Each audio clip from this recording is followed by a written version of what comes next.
In this class, we are going to discuss the second unit of Introductory Econometrics MEC 101, which is Review of Statistical Concepts. इस unit को हम 2 parts में discuss करेंगे. आज की इस क्लास में हम जस्ट स्टैटिस्टिकल कंसेप्ट्स, कुछ बेसिक स्टैटिस्टिकल कंसेप्ट जो कि इस यूनिट में यूज़ हो रहे हैं उनके बारे में पढ़ेंगे, ताकि उन स्टूडेंट्स के लिए डिफ़िकल्टी ना हो जो कि स्टैटिस्टिक्स में नए हैं या फिर जिनको स्टैटिस्टिकल कंसेप्ट्स की क्लैरिफिकेशन नहीं है. हमने इसको अंडरस्टैंड करने के लिए एक एग्जाम्पल कंसिडर की है, which is lemonade stall. Let's suppose after college you plan to open a lemonade stall. मतलब कि कॉलेज के बाद, आप सब कॉलेज के स्टूडेंट्स हो या फिर यूनिवर्सिटी के स्टूडेंट्स हो, आपने उसके बाद क्या डिसाइड किया कि हम एक अपना बिज़नेस ओपन कर देते हैं लेमनेड स्टॉल का, क्योंकि समर बहुत ज़्यादा है, हीट बहुत ज़्यादा है. अब उसके केस में अगर समर की बात करें तो उस टाइम पे जो लेमनेड है, अगर हम उसका स्टॉल ओपन कर दें तो ये हमारे लिए बहुत ज़्यादा बेनिफिशियल रहता है. तो आपको उस स्टॉल को ओपन करने से पहले कुछ चीज़ें देखनी पड़ेंगी. आपको क्या देखना पड़ेगा कि what is the average number of glasses sold in a year, कि मतलब एक साल में कितने ग्लासेस आप बेच पाओगे, उसके हिसाब से प्लानिंग करोगे. उसके बाद how confident you are about your conclusion, आप अपनी कंक्लूशन के हिसाब से मतलब कितने कॉन्फिडेंट हो कि इतना ही होगा, क्योंकि अगर वैसा नहीं हुआ तो आपको लॉसेस भी हो सकते हैं. फॉर एग्ज़ाम्पल, आपने अजम्पशन लगा ली कि आपके 120 ग्लासेस सोल्ड होंगे एवरेज. तो अगर एवरेज इतने सोल्ड हो रहे हैं तो आप उसके हिसाब से रॉ मटेरियल्स भी लाओगे, मशीन भी इंस्टॉल कर लोगे. लेकिन अगर इससे ज़्यादा हुआ तब भी आपको नुकसान है, क्योंकि ज़्यादा ग्लासेस डिमांड थे, आप कम प्रोड्यूस कर पाए, आपने सिर्फ 120 ग्लासेस को प्रोड्यूस किया जबकि ज़्यादा डिमांड थे. अगर ज़्यादा होती तो आपको और बेनिफिट हो सकता था. और अगर इसके केस में आपने गलत अजम्पशन लगाई, बल्कि सिर्फ 100 ग्लासेस डिमांड थे, तो इसका मतलब तब भी आपको क्या हुआ, नुकसान हुआ. आपके आधे से ज़्यादा मटेरियल्स जो थे वो काम ही में नहीं आए, आपने मशीनरी भी एक्स्ट्रा इंस्टॉल कर ली और रॉ मटेरियल्स लेमन्स भी अलग से मंगवा लिए, तो उसमें क्या होगा, आपको लॉस होगा. तो आपको ये जानना बहुत ज़रूरी है कि एवरेज नंबर ऑफ़ ग्लासेस जो हैं वो ईयर में कितने सोल्ड होंगे. अब आप अपने इस अजम्पशन को लेकर, मतलब कितने ग्लासेस सोल्ड होंगे उनको लेकर आप कितने कॉन्फिडेंट हो. अब ये कह रहे हैं कि you can't observe every day, so you can choose 30 days as sample. मतलब अब अगर हम साल की बात करें, पूरे ईयर की बात करें, तो पूरा साल तो हम नोटिस नहीं ना कर सकते कि 365 डेज़ में कितनी हमारी सेल हुई, कितने ग्लासेस सोल्ड हुए. तो हम क्या करेंगे कि उसमें सैम्पल ले लेंगे 30 डेज़ का. हम 30 डेज़ तक नोटिस करेंगे कि हमारे कितने ग्लासेस जो हैं वो सेल हो रहे हैं पर डे.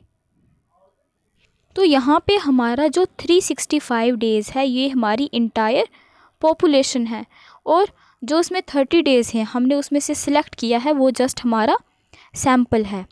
अब पॉपुलेशन क्या होता है, आपने लोअर क्लासेस में स्टैटिस्टिक्स में पढ़ा होगा कि पॉपुलेशन, जो स्टैटिस्टिक्स और इकोनोमेट्रिक्स या फिर इकोनॉमिक्स में अगर हम पॉपुलेशन को यूज़ करते हैं, एक वर्ड पॉपुलेशन को, उसका ये मतलब नहीं होता कि कंट्री की पॉपुलेशन क्या है, बल्कि पॉपुलेशन में वो सारी चीज़ें आ जाती हैं जिन पे हमें ऑब्जर्वेशन करनी होती है, जिनको हमें कंसिडर करना होता है, जिनके बारे में हमें स्टडी करना होता है.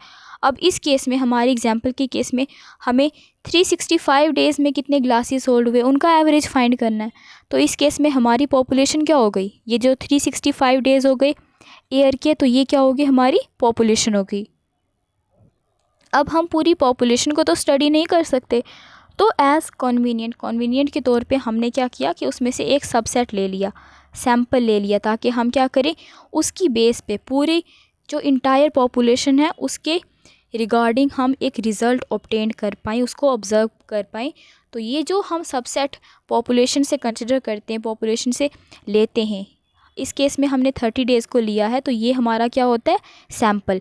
इसके बेस पे जो हमारा एवरेज 30 डेज़ का आ जाएगा, उसके बेस पे हम कंक्लूशन निकाल देंगे कि 365 डेज़ में भी इतना ही एवरेज होगा. What is parameter. पैरामीटर एक फ़िक्स्ड वैल्यू होती है जो कि पॉपुलेशन को डिस्क्राइब करती है, मतलब ये पॉपुलेशन की डाटा पे बेस होती है. अगर हम बात करें मीन की, तो ये पॉपुलेशन का मीन होगा, मतलब इंटायर पॉपुलेशन का जो एवरेज है वो क्या होगा, पैरामीटर में आएगा। उसके बाद इंटायर पॉपुलेशन का जो वेरिएंस है वो भी किस में आएगा, पैरामीटर में। तो जितनी भी मेजरमेंट पूरी पॉपुलेशन को डिस्क्राइब करती है वो क्या होती है, हमारा पैरामीटर होता है, ठीक है। तो ये सारे क्या हैं, स्क्यूनेस, मूवमेंट्स, कोरिलेशन, कर्टसीज, तो ये सारे क्या हैं, पैरामीटर्स हैं, क्योंकि ये पॉपुलेशन के डाटा पे बेस हैं, किसी सैंपल के डाटा पे बेस नहीं है, बल्कि इंटायर पॉपुलेशन को क्या कर रहे हैं, रिप्रेजेंट कर रहे हैं। उसके बाद स्टैटिस्टिक क्या होता है, जो स्टैटिस्टिक होता है ये एक ऐसी फिक्स्ड वैल्यू होती है जो डिस्क्राइब करती है सैंपल के डाटा को। यहाँ पे जो मीन होगा वो किस पे बेस होगा, पॉपुलेशन के डाटा पे बेस नहीं होगा, बल्कि सैंपल के डाटा पे बेस होगा। जो हमने सैंपल कंसिडर किया उसका एवरेज जब हम फाइंड करेंगे तो क्या होगा, वो जो मीन होगा उसको हम कहेंगे ये स्टैटिस्टिक है, ना कि पैरामीटर। उसके बाद वेरिएंस, तो ये सारी चीज़ें, कर्टसीज, मोमेंट, कोरिलेशन कोफिशिएंट, ये सारा कुछ जो किस पे बेस होगा, स्टैटिस्टिक पे होगा, तो इसको हम कहते हैं स्टैटिस्टिक, ठीक है, जो कि सैंपल के बेस पे होता है। सॉरी, आपने एक चीज़ नोटिस की होगी, इसमें कौन से सिंबल्स यूज़ हो रहे हैं, यहाँ पे मीन के लिए क्या यूज़ हो रहा है, स्मॉल एक्स, जबकि पैरामीटर के केस में मीन के लिए क्या यूज़ हो रहा है, म्यू यूज़ हो रहा है। तो यहाँ पे देखो वेरिएंस के लिए सिग्मा स्क्वायर यूज़ हो रहा है, यहाँ पे वेरिएंस के लिए S2 यूज़ हो रहा है। तो ये कुछ नोटेशंस हैं जो कि डिफ्रेंशिएट करती हैं, जिसकी वजह से हमें पता चल जाता है कि पैरामीटर का कौन सा डाटा है और स्टैटिस्टिक्स का कौन सा डाटा है, कौन सी जो वैल्यूज़ हैं पैरामीटर को रिप्रेजेंट कर रही हैं और कौन सी वैल्यूज़ जो हैं वो स्टैटिस्टिक्स को रिप्रेजेंट कर रही हैं। आप हर चीज़ के लिए देख सकते हो, यहाँ पे कर्टसीज के लिए देखो β2 है, और यहाँ पे कर्टसीज के लिए स्मॉल b यूज़ किया गया है, ताकि डिफ्रेंशिएट कर सकें पैरामीटर्स को स्टैटिस्टिक्स से। अब एस्टिमेटर क्या होता है, जो एस्टिमेटर होता है बेसिकली ये किस पे बेस होता है, सैम्पल डाटा पे बेस होता है, और हम ये सैम्पल से कलेक्ट इसलिए करते हैं ताकि हम किसका एस्टिमेट कर सकें, पैरामीटर का। एस्टिमेट क्या होता है, एक अंदाज़ा। फॉर एग्जांपल 30 डेज़ की बात करें, अगर हमने 30 डेज़ का एस्टिमेटर निकाला, एवरेज मीन निकाला, तो हमारा क्या पता, उसका आ गया 120। तो इसके बेस पे हम क्या कहेंगे कि पूरे 365 डेज़ में भी पर डे इतनी ही सेल होगी। तो हम कह सकते हैं कि ये क्या है, उसका एस्टिमेटर। तो एस्टिमेटर क्या होता है, एक फॉर्मूला होता है जो कि सैंपल के डाटा पे बेस होता है, और वो हमें एस्टिमेट करने में हेल्प करता है पॉपुलेशन के पैरामीटर को। आप कह सकते हो कि जो सैंपल का मीन है, जो सैंपल का मीन है एक्स बार, ये क्या है, एक एस्टिमेटर, क्योंकि ये हमें एस्टिमेट करने में हेल्प करेगा पॉपुलेशन के पैरामीटर म्यू को। इसके बेस पे हम डिटरमाइन करेंगे कि अगर सैंपल का एवरेज ये है तो पॉपुलेशन का एवरेज भी इसके आसपास होगा, या फिर एग्जैक्ट यही वैल्यू भी हो सकती है। अब जो एस्टिमेटर्स होते हैं वो 2 टाइप्स के होते हैं। एक तो पॉइंट एस्टिमेटर होता है, पॉइंट एस्टिमेशन जिसमें हमें मिलता है। पॉइंट एस्टिमेशन में क्या होता है कि जो एग्जैक्ट पॉइंट हम डिफ़ाइन कर देते हैं कि हमारा एस्टिमेटर यही है। जैसे कि हमने 120 ग्लासेस पर डे बता दिया, कि एक एग्जैक्ट पॉइंट बता दिया, एग्जैक्ट वैल्यू दे दी, तो इसको हम कहते हैं पॉइंट एस्टिमेशन। तो ये जो हमारा एस्टिमेटर है ये क्या है, पॉइंट एस्टिमेटर, क्योंकि एग्जैक्ट हमें वैल्यू दी हुई है 120 ग्लासेस पर डे। उसके बाद क्या है हमारे पास, इंटरवल एस्टिमेटर, और in the process of interval estimation we are getting the interval estimator. तो ये कौन सा एस्टिमेटर है जिसमें हमें एक पर्टिकुलर वैल्यू नहीं दी होती, बल्कि हमें क्या दिया होता है, एक रेंज दिया होता है। जैसे अगर हमें 120 की जगह क्या दिया हो, मीन की वैल्यू लाई करती है 100 से लेकर 130 तक। मतलब हम कहते हैं कि एक महीने में या फिर एक साल में पर डे हम कितने ग्लास होल्ड कर देते हैं, 100 से 130 के दरमियान, मतलब 100 से 130 के बीच में। तो ये हमें क्या देता है, एक रेंज देता है, ठीक है। तो एग्जैक्ट वैल्यू नहीं बताता हमें 120, बल्कि हमें क्या बताता है, एक रेंज बताता है कि 100 to 130। तो जब हम बात करेंगे एग्जैक्ट वैल्यू की, एग्जैक्ट पॉइंट की, तो वो हमारा होगा पॉइंट एस्टिमेशन। जब हम बात करेंगे एक रेंज की, एक इंटरवल की, तो वो हमारा होगा इंटरवल एस्टिमेशन और interval estimator in that case. Now what is estimate. Estimate और एस्टिमेशन के दरमियान और एस्टिमेटर के दरमियान बहुत सारे जो बच्चे हैं वो कंफ्यूज होते हैं। एस्टिमेशन क्या होता है, वो प्रोसेस जिसमें हम क्या करते हैं, एक एस्टिमेटर को फाइंड करते हैं या फिर उसको कैलकुलेट करते हैं, उसको क्या कहते हैं, एस्टिमेशन। अब एस्टिमेट क्या होता है कि जो न्यूमेरिकल वैल्यू होती है हमारे एस्टिमेटर की, जैसे हम बात करें मीन की, तो ये किसका एस्टिमेटर है, पॉपुलेशन के मीन का, है ना। ये जो सैंपल का मीन है ये किसका एस्टिमेटर है, पॉपुलेशन के मीन का। अब ये एस्टिमेटर है, जो इसकी वैल्यू होगी वो क्या होगी, एस्टिमेट। तो हमारे केस में हमें क्या मिला था कि 30 डेज़ जो हमारा सैंपल था उसका एवरेज क्या था, 120 ग्लासेस, मतलब उसका मीन क्या था, एवरेज मीन ही को तो कहते हैं, उसका एवरेज क्या था, 120 glasses per day. It means कि हमारा जो मीन की वैल्यू थी वो 120 थी। तो ये क्या है हमारा एस्टिमेट। इसकी जो न्यूमेरिकल वैल्यू होती है इसको हम क्या कहते हैं, estimate. The numerical value of an estimator is known as estimate. Now what is hypothesis testing. Hypothesis क्या होता है कि हमारी एक राय, हमारी एक स्टेटमेंट। फॉर एग्ज़ाम्पल अभी हमने जो अपने कन्फ्यूजन है, जो हमारे डाउट्स हैं, जो हमारा क्वेश्चन है कि हमारी एक साल में कितने जो सेल होगी वो हमें अभी नहीं पता। तो हम क्या कहते हैं कि कम से कम अगर हम यहाँ पे रहते हैं, यहाँ पे पॉपुलेशन भी अच्छी खासी है, लोग भी यहाँ से ट्रैवल करते हैं, तो कम से कम हमारी जो सेल है, फॉर एग्ज़ाम्पल हम कहें कि 150 होनी चाहिए या फिर 130 होनी चाहिए, तो वो हमारा क्या होता है, हाइपोथेसिस। अभी हमने टेस्ट नहीं किया है, बल्कि हम क्या दे रहे हैं, अपनी एक अजम्पशन दे रहे हैं कि ये कम से कम इतनी तो होनी ही चाहिए। तो फॉर एग्ज़ाम्पल हमने हाइपोथेसिस दे दी कि हमारी सेल कम से कम एक दिन में 120 ग्लासेस होनी चाहिए। तो यहाँ पे जो हमारा क्लेम है वो क्या है, 120 ग्लासेस।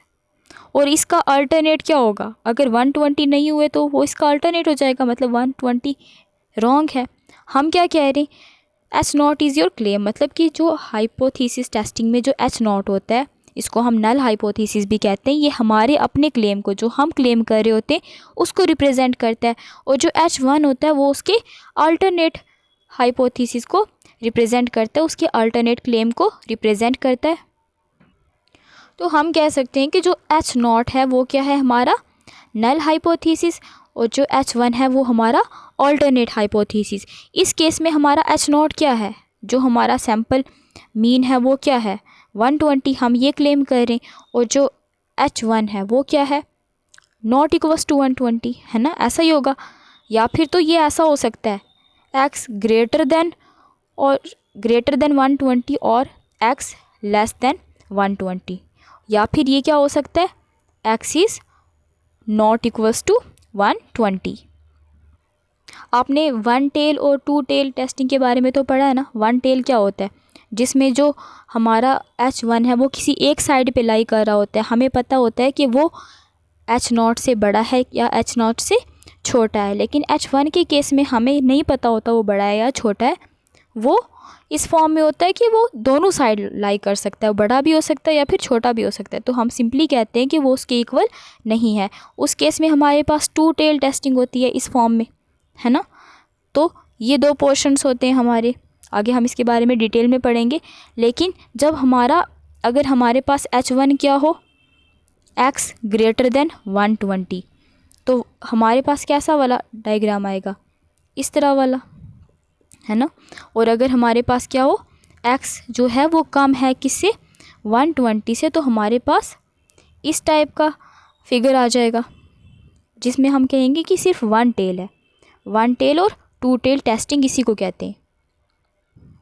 अब टेस्ट स्टैटिस्टिक्स क्या है, it is a test in which we decide whether to accept और रिजेक्ट द नल हाइपोथेसिस। मतलब कि इसमें हम डिसाइड करते हैं कि हमारा जो नल हाइपोथेसिस है, हमारा जो खुद का क्लेम है कि हमारी जो सेल है एवरेज 120 ग्लासेस है, क्या उसको हम एक्सेप्ट करें या फिर हम रिजेक्ट करें। इसमें हम डिसाइड करते हैं टेस्ट स्टैटिस्टिक्स में। और ये हम कैसे करते हैं, डिफरेंट टेस्ट को यूज़ करके। इसके बारे में हम नेक्स्ट वाले लेक्चर में डिटेल में पढ़ेंगे। हम Z स्कोर का यूज़ करते हैं, T स्कोर का यूज़ करते हैं, काई स्कोर का यूज़ करते थे। तो इसमें हम क्या करते हैं, उसको टेस्ट करते हैं, उसकी टेस्टिंग करते हैं कि क्या हमारा जो हाइपोथेसिस है वो एक्सेप्टेबल है या नहीं। Next is P value. What is P value? P value होता है the probability of observing the data when H not is true, मतलब हम ऐसा एज्यूम करते हैं कि एच नॉट जो है वो ट्रू है, उसके बाद हम क्या करते हैं, डाटा को ऑब्जर्व करते हैं। यहाँ पे एच नॉट, कुछ बंदों को ये लगता है कि ये प्रोबेबिलिटी है कि एच नॉट ट्रू है कि नहीं। अभी मुझे नहीं लगता कि आपको उतना ज़्यादा समझ आए, जब हम प्रैक्टिकली इसको यूज़ करेंगे तब आपको पता चल जाएगा। लेकिन एक चीज़ याद रखना कि जो पी वैल्यू है वो ये बात कहती है कि probability of observing the data को ऑब्जर्व करने की प्रोबेबिलिटी किसकी है, डाटा को ऑब्जर्व करने की। When H not is true, यहाँ पे H not is true conditional है। कंडीशनल का मतलब क्या होता है, दिया हुआ है कि एच नॉट क्या है, ट्रू है।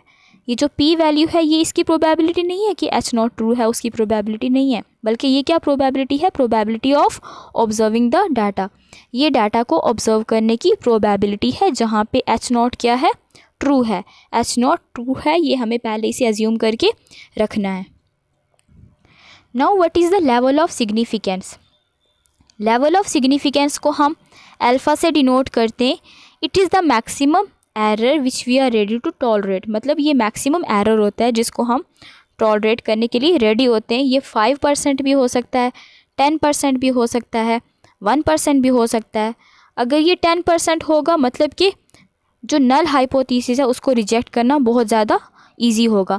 और 5% के केस में ज़्यादातर हम 5% ही को कंसिडर करते हैं, क्योंकि ये क्या है, बैलेंस्ड है, ना बहुत ज़्यादा रिजिड है, ना बहुत ज़्यादा फ्लेक्सिबल है, ये एक मॉडरेट है। उसके बाद 1% पे क्या होता है, हम बहुत स्ट्रिक्ट होते हैं।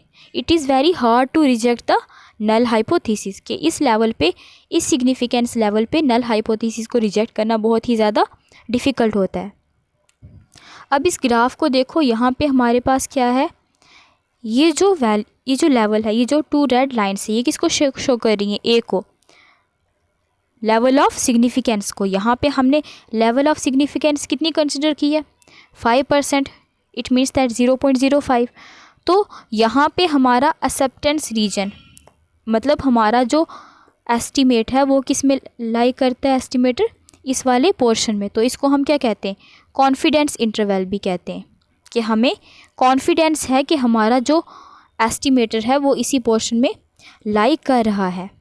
तो यहाँ पे क्या है, रिजेक्शन रीजन, यहाँ पे क्या होता है हमारा रिजेक्शन रीजन। इसके इस साइड पे देखो अल्फ़ा डिवाइडेड बाई ए क्यों है, क्योंकि ये देखो डबल टेल टेस्टिंग है, मतलब 2 टेल टेस्टिंग है इसमें हमारे पास सिंगल नहीं है, या फिर इस साइड या फिर इस साइड, बल्कि इसमें हमारे पास क्या है, वो वाली सिचुएशन है जहाँ पे x नॉट इक्वल्स टू 120, वो वाली सिचुएशन है। तो ये 2 टेल टेस्टिंग है। यहाँ पे हमारा अल्फ़ा जो है हाफ इधर है और हाफ इधर है,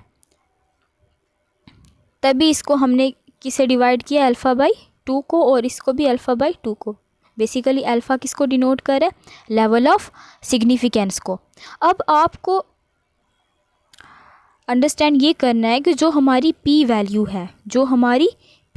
है वो अगर इस वाले रीजन में लाई करेगी तो हमारा जो एच नॉट क्या है वो रिजेक्ट हो जाएगा, और अगर वो इस वाले रीजन में लाई करेगी तो हमारा जो एच नॉट है वो एक्सेप्ट हो जाएगा। इसीलिए इसको क्या कहते हैं, एक्सेप्टेंस रीजन, और इसको कहते हैं रिजेक्शन रीजन। ये दोनों क्या है, रिजेक्शन रीजन, और ये दरमियान वाला क्या है, एक्सेप्टेंस रीजन। अब ये किस में कंपैरिजन कर रहा है, 10% level of significance, 5% level of significance और 1% लेवल ऑफ सिग्निफिकेंस में। यहाँ पे ये क्या कह रहा है कि जब हमारे पास 10% लेवल ऑफ सिग्निफिकेंस होती है तो हमारा ये वाला पोर्शन जो कि क्रिटिकल रीजन होता है, रिजेक्शन रीजन होता है, ये बहुत ज़्यादा ब्रॉड होता है। तो उस केस में जो हमारे लिए एच नॉट को रिजेक्ट करना क्या होता है, ईजी होता है। अब 5% के केस में क्या होता है, ब्रॉड होता है, लेकिन 10% के केस से थोड़ा कम होता है, तो यहाँ पे हमारे लिए मॉडरेट ही होता है। लेकिन 1% के केस में ये वाला रीजन बहुत ही कम होता है। इस केस में हमारे लिए एच नॉट को रिजेक्ट करना बहुत ज़्यादा क्या होता है, डिफ़िकल्ट होता है। सो 10% level of significance has the largest critical region in the tail of its distribution. This means that it's easiest to reject the null hypothesis, but you have to highest risk of type 1 error. अब type 1 error क्या होता है? Error 2 types के होते हैं, type 1 error and type 2 error. Error कब हो सकता है? जब हम कोई गलत कंक्लूशन निकाल दें. टाइप 1 एरर तब होता है जब H0 क्या हो? ट्रू हो. H0 क्या हो? ट्रू हो, और हम क्या करें? उसको रिजेक्ट कर दें. H0 ट्रू हो, हम उसको रिजेक्ट कर दें, तो ये क्या है? Type 1 error. और जब H0 फॉल्स हो, हम उसको एक्सेप्ट कर लें. H0 गलत था, फिर भी हमने उसको एक्सेप्ट कर लिया, तो इसको हम कहते हैं टाइप 2 एरर. मैं फिर से रिपीट कर रही हूँ. जब हमारा H0 मतलब हमारा खुद का क्लेम ट्रू हो, वो क्या था? सही था, लेकिन हमने उसको क्या कर दिया? रिजेक्ट कर दिया, तो हमने एक एरर कर दिया. उसको क्या कहते हैं हम? Type 1 error. तो जब हमारा H0 फॉल्स होगा, फिर भी हम उसको एक्सेप्ट कर लेंगे, तो ये हमारा क्या हो जाएगा? Type 2 error. समझ आ गई? अब यहाँ पे क्या है कि 10% लेवल ऑफ सिग्निफिकेंस में जो नल हाइपोथेसिस है, H0 है, उसको रिजेक्ट करना बहुत ईजी होता है. इसीलिए अगर सही भी हो ये, तब भी हम इसको क्या कर देंगे? रिजेक्ट कर देंगे. तो इसमें टाइप 1 एरर का बहुत हाई रिस्क होता है. नेक्स्ट 5% सिग्निफिकेंस लेवल पे the most commonly use level, it's represent a moderate size critical reason. It balances the risk of type 1 and type 2 error. मतलब इसमें दोनों रिस्क क्या होते हैं? बैलेंस्ड होते हैं. ना तो ज़्यादा रिस्क होता है टाइप 1 एरर का, ना तो ज़्यादा रिस्क होता है टाइप 2 एरर का. Next is 1% significance level. यहाँ पे क्या होता है? Has the smallest critical region. इसका क्रिटिकल रीजन जो होता है वो बहुत ज़्यादा स्मॉलेस्ट होता है. This make it hardest to reject the null hypothesis. मतलब इसकी वजह से हम नल हाइपोथेसिस को तो रिजेक्ट करना डिफ़िकल्ट है, but it minimise the risk of type 1 error. तो उस वजह से ये टाइप 1 एरर का रिस्क भी क्या करता है? ख़त्म करता है, क्योंकि जो H0 है उसको रिजेक्ट करना बहुत ज़्यादा हार्ड है. तो जब उसको रिजेक्ट करना हार्ड है, तो टाइप 1 एरर में क्या होता है? हमने अभी पढ़ा कि H0 को रिजेक्ट कर देना जबकि वो ट्रू हो, तो इसका केस बहुत ज़्यादा मिनिमम होता है 1% लेवल ऑफ सिग्निफिकेंस में. Next is what is critical region. This is the area under the curve where the p value must fall to reject the null hypothesis. मतलब ये वो वाला एरिया होता है जहाँ पे अगर p वैल्यू लाई करे तो नल हाइपोथेसिस रिजेक्ट हो जाता है. हमने अभी पढ़ा कि ये जो है एक्सेप्टेंस रीजन है और ये क्या है? रिजेक्शन रीजन है. अगर जो p वैल्यू है वो इस रीजन में लाई करे तो वो क्या होता है? रिजेक्ट हो जाता है. तो ये वाला जो पोर्शन है, इसको हम क्या कह सकते हैं? ये क्या है? Critical reason. ये है हमारा कॉन्फिडेंस रीजन और ये है हमारा क्रिटिकल रीजन. इस ग्राफ में देखो, यहाँ पे हमारा क्रिटिकल रीजन इन्होंने कहाँ पे सेट किया है? 5% लेवल पे. यहाँ पे इन्होंने कौन सा लेवल ऑफ सिग्निफिकेंस कंसिडर किया है? Alpha equals to 5%. तो ये हमारा 2 टेल्ड क्रिटिकल रीजन है, जिसमें क्रिटिकल रीजन इस साइड भी, इस पोर्शन में भी लाई कर रहा है और इस पोर्शन में भी लाई कर रहा है, और दरमियान में हमारा क्या है? Confidence interval. Now what is confidence interval? कि कॉन्फिडेंस इंटरवल क्या होता है? देखो ये वाला पोर्शन किसको रिप्रेजेंट कर रहा है? कॉन्फिडेंस इंटरवल को. और इसके इस वाली पोर्शन में यहाँ पे इसकी लिमिट है, जिसको हम कह सकते हैं alpha divided by 2 and alpha divided by 2, क्योंकि टू साइड्स पे लाई कर रहा है. तो ये जो दरमियान वाला रीजन है, हम कॉन्फिडेंट हैं, हम 95% कॉन्फिडेंट हैं, क्योंकि 5% तो हमने रख लिया है ना कि हम रिस्क लेने को तैयार हैं. हम 100 में से मतलब हम एज्यूम करते हैं कि 5% चांसेस हैं कि वो रॉन्ग हो, H0 क्या हो? रॉन्ग हो, उसको हम रिजेक्ट कर दें. तो एक्सेप्टेंस रीजन के चांसेस कितने बचे? 95. तो हम कह सकते हैं कि हमारी कॉन्फिडेंस लेवल कितनी है? 95% है कि हमारा जो H0 है वो ट्रू है. A confidence interval is a range of values that we believe that it is 95% और 99% true that contains the true population value. मतलब कि हम 95% से 99% मतलब ये एग्जांपल दे रहे हैं कि श्योर हैं कि जो हमारा पॉपुलेशन वैल्यू है, जो हमारा पैरामीटर है या फिर जो हमारा मीन है, एवरेज है, वो इसी में लाई कर रहा है, मतलब हमारा जो H0 है वो ट्रू है। हम 99% कॉन्फिडेंट कब होते हैं? जब हमारा लेवल ऑफ सिग्निफिकेंस 1% होता है, हम खाली 1% रिस्क लेने को तैयार होते हैं। और 95% कब होते हैं? जब हमारा 5% लेवल ऑफ सिग्निफिकेंस होता है, कि हम 5% रिस्क लेने के लिए रेडी हैं। अब पी वैल्यू के बारे में हमने पहले भी पढ़ा था। पी वैल्यू क्या होता है? Probability of observing test statistic if the null hypothesis is true. मतलब अगर नल हाइपोथेसिस ट्रू है तो हम उसकी प्रोबेबिलिटी क्या है? हम उस डाटा को ऑब्जर्व करें टेस्ट स्टैटिस्टिक्स के अंडर। तो ये बताता है कि हम पी वैल्यू को कैसे यूज़ कर सकते हैं। अगर हमारी स्मॉल है पी वैल्यू, तो इसका क्या मतलब होता है कि एविडेंस जो है वो अगेंस्ट है किसके? H0 के। और अगर हमारा जो P है वो लार्ज है, इसका मतलब क्या है? हमारा H0 ट्रू है, डाटा हमारा कॉन्सिस्टेंट है। अब हम P वैल्यू को कैलकुलेट कैसे करते हैं? ये हमारा टेस्ट स्टैटिस्टिक्स पे डिपेंड करता है। Z test, T test, chi square, उन सब पे डिपेंड करता है, जो कि हम नेक्स्ट क्लास में डिस्कस करेंगे। एट लास्ट हमें देखना ये है कि हम डिसीशंस कैसे लेते हैं। The decision rule is the guideline we use to decide whether to reject or not reject the null hypothesis. Decision rule में हम क्या डिसाइड करते हैं? क्या हमें जो नल हाइपोथेसिस है उसको रिजेक्ट करना है कि नहीं करना। It is based on the comparing p value और test statistic with the level of significance ए। मतलब हम किसको कंपेयर करें? पी वैल्यू को या फिर टेस्ट स्टैटिस्टिक्स को लेवल ऑफ सिग्निफिकेंस से। तब हमें पता चलता है कि हमें जो H0 है उसको एक्सेप्ट करना है कि रिजेक्ट करना है। अब पी वैल्यू को कैसे यूज़ कर सकते हैं? If p value is less than a, अगर वो लेवल ऑफ सिग्निफिकेंस है। लेवल ऑफ सिग्निफिकेंस ये अल्फ़ा किसको डिनोट करता है? ये अल्फ़ा है, तो ये किसको डिनोट करता है? 5% को, 1% को या फिर 10% को, जो भी हम कंसिडर करें अपना लेवल ऑफ सिग्निफिकेंस। अगर वो छोटा है लेवल ऑफ सिग्निफिकेंस से, इसका मतलब कि जो पी वैल्यू है वो रिजेक्शन रीजन में लाई कर रहा है ना। ये हमारा क्या है? Rejection region. तो पी वैल्यू क्या है? इधर कहीं लाई कर रहा है, क्योंकि ये ए से क्या है? अल्फ़ा से छोटा है। तो इसका मतलब कि हम क्या करेंगे? H0 को रिजेक्ट कर देंगे। और अगर जो पी वैल्यू है वो ग्रेटर है किससे? अल्फ़ा से। अगर पी वैल्यू किससे ग्रेटर है? अल्फ़ा से, इसका मतलब कि वो रिजेक्शन रीजन में लाई नहीं कर रहा। तो हम क्या करेंगे? H0 को एक्सेप्ट कर लेंगे। फॉर एग्ज़ाम्पल हमारा अल्फ़ा लेवल ऑफ सिग्निफिकेंस हमने 5% रखा है और हमारा पी वैल्यू क्या आया है? 0.03। तो इस केस में ये क्या है? 0.05 से छोटा है, तो हम इसको क्या करेंगे? रिजेक्ट कर देंगे।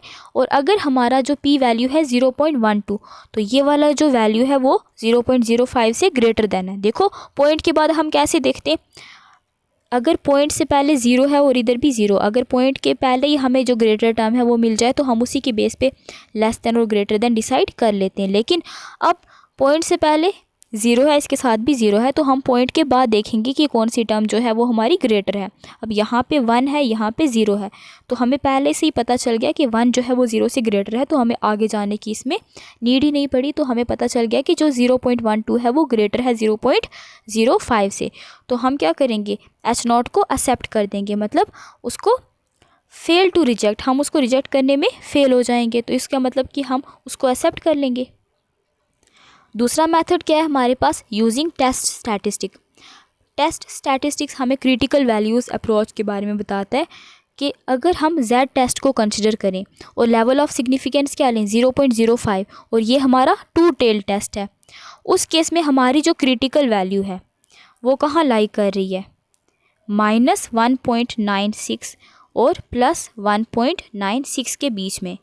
तो अगर हमारा जो Z है, if calculated Z is beyond plus और -1.96, रिजेक्ट H0, मतलब अगर वो इधर कहीं लाई करेगा तो हम उसको क्या करेंगे? रिजेक्ट कर देंगे। तो अगर वो इस रेंज के अंदर फॉल करेगा तो ये तो हमारा कॉन्फिडेंस रीजन है, हमारा एक्सेप्टेंस रीजन है, तो हम क्या कर देंगे? H0 को एक्सेप्ट कर लेंगे।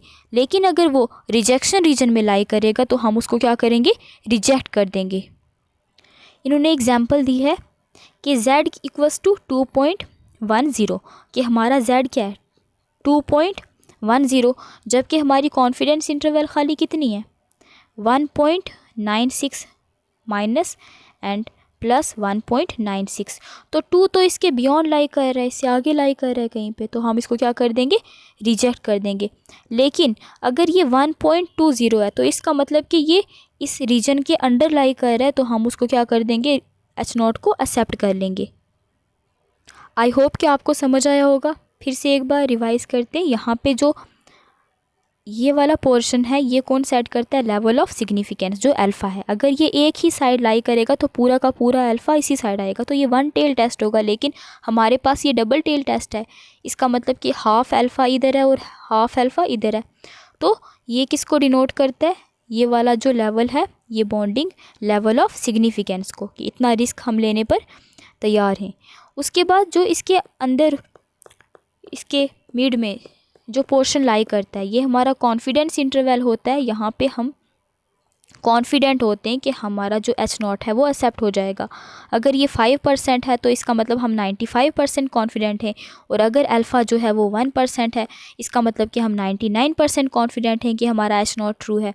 अगर जो अल्फ़ा है 10% है, मतलब कि लेवल ऑफ सिग्निफिकेंस जो है वो हमारा 10% है, इसका मतलब कि हम 90% कॉन्फिडेंट हैं कि हमारा जो H0 है वो ट्रू है।